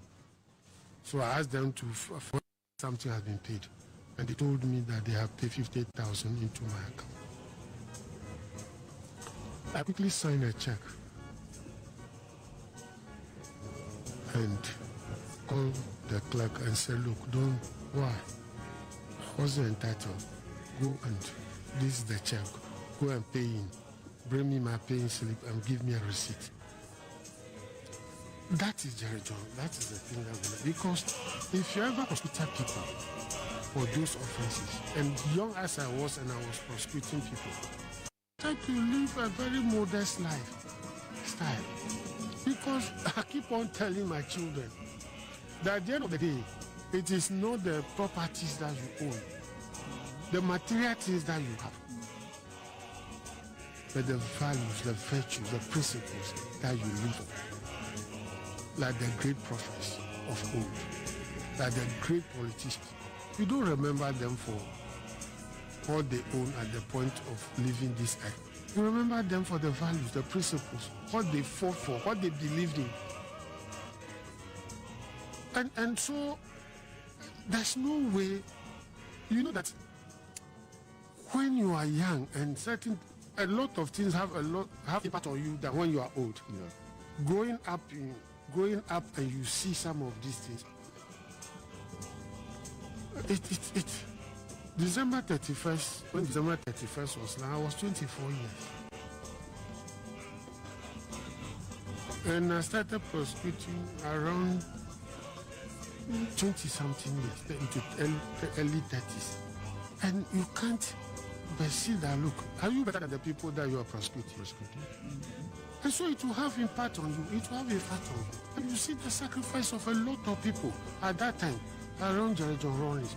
Even when you even make your own money to put up your own house, you are even afraid. So a lot of people who work around him put up their buildings after we return to constitutional rule. I mean, look, you just working. My last office before I went to Parliament was at the State House here.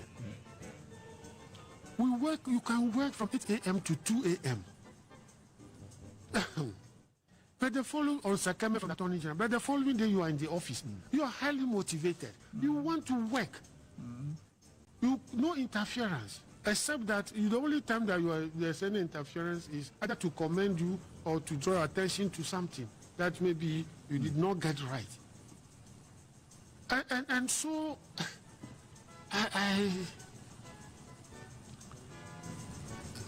look, I think that nobody is perfect